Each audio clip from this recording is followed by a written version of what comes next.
দেব অল্প করে গরম মশলার গুঁড়ো, দেবো গরম মশলার গুঁড়ো। ঠিক আছে এঁচোড়ের কোপ্তা। এবার গ্যাসটা অফ করে আমি নামিয়ে দেবো।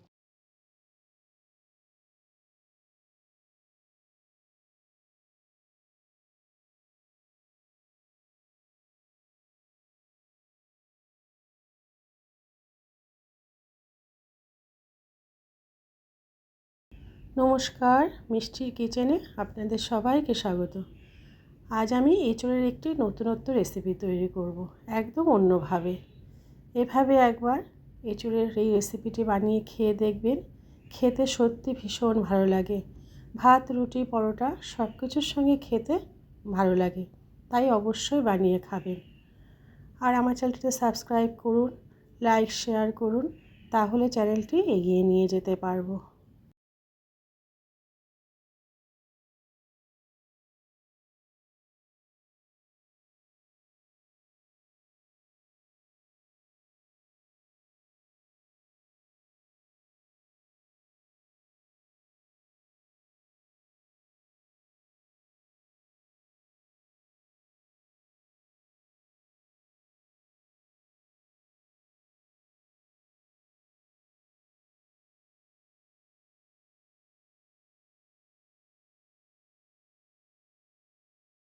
উপকরণগুলো দেখিয়ে দিচ্ছি। এখানে আছে এঁচোড়, অল্প নুন আর অল্প হলুদ দিয়ে সেদ্ধ করে নেওয়া আছে। এখানে আছে বেসন, এখানে আছে আদা, সাদা জিরে আর কাঁচা লঙ্কা পেস্ট করে নেওয়া আছে। আছে গরম মশলা আর তেজপাতা, আর কাজু বাদামটা হালকা ভেজে বেটে পেস্ট করে নেওয়া আছে। নুন, হলুদ গুঁড়ো আর চিনি। অল্প করে চিনি দেবো, একদম অল্প। 2 চামচ বেসন দেব, লাগলে পরে আমি দেব। আর আদা, জিরে আর কাঁচা লঙ্কার পেস্ট 1 চামচ দেব।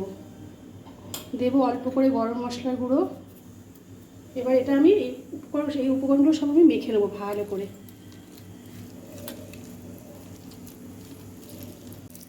এঁচোড়টা ভালো করে মেখে নিয়েছি। এঁচোড়গুলো আমি কোপ্তার আকারে ভেজে নেব। নুন আর হলুদ আমি দিইনি, সেদ্ধ করার সময় আমি নুন হলুদ দিয়েছিলাম তাই। কড়াইতে সর্ষের তেল গরম হয়ে গেছে, আমি এরকম হালকা চ্যাপটা চ্যাপটা করে কোপ্তাগুলো ভেজে নেব ছোটো ছোটো করে।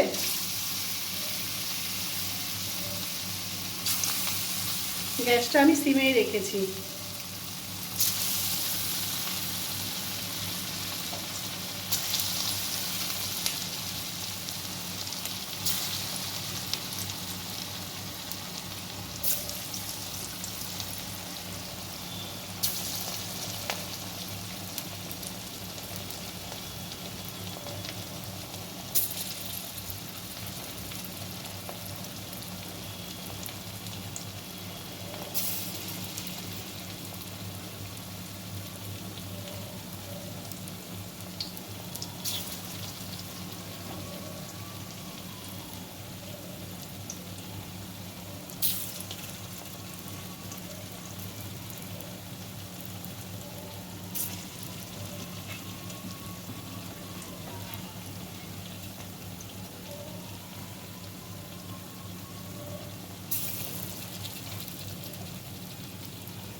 কোপ্তাগুলো ভাজা হয়ে গেছে, এবার তুলে দেবো আমি।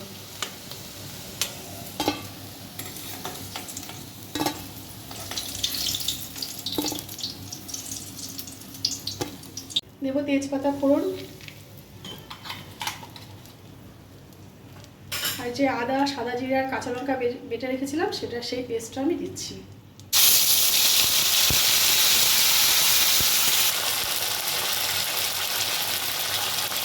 দেবো অল্প করে নুন, একদম অল্প। দেবো অল্প করে হলুদ গুঁড়ো, আর দেবো একদম অল্প করে চিনি। নুন ঝাল মিষ্টি আপনারা আপনাদের পছন্দ মতো দেবেন। এবার মশলাটা আমি একটু কষিয়ে নেবো ভালো করে।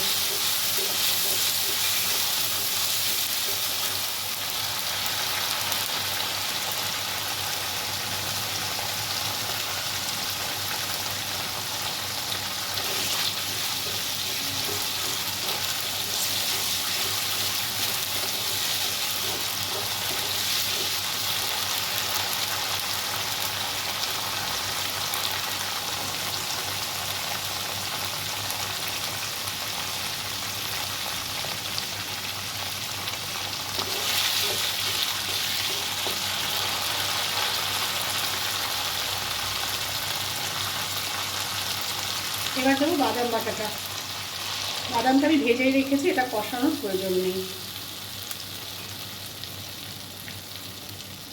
দেবো একদম অল্প করে জল। দেবো গরম মশলার গুঁড়ো,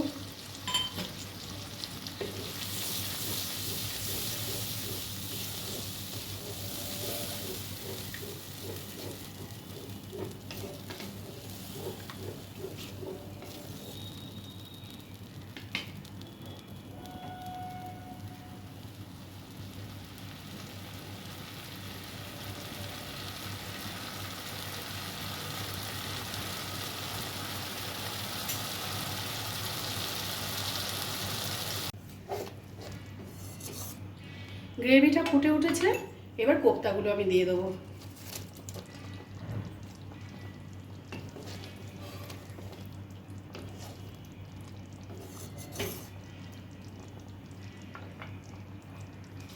এবার একদম অল্প সময়ের জন্য ঢেকে রাখবো। কিছুক্ষণ ঢাকা দিয়ে রেখেছিলাম, এবার ঢাকাটা তুলে দেবো।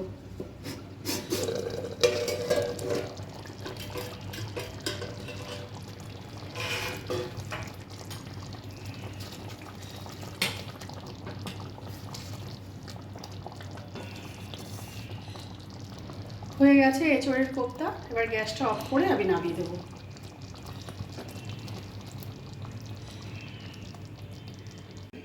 এভাবে এঁচোড়ের কোপ্তা কারি বানিয়ে খেয়ে দেখবেন, খেতে খুব ভালো লাগে। তাই অবশ্যই একবার বানিয়ে খাবেন, ভালো লাগবে। আর ভিডিওতে ভালো লেগে থাকে লাইক শেয়ার করে চ্যানেলটি সাবস্ক্রাইব করে দেওয়ার অনুরোধ রইল। সবাই ভালো থাকবেন, সুস্থ থাকবেন। ফিরে আসবো আরেকটি রান্না নিয়ে।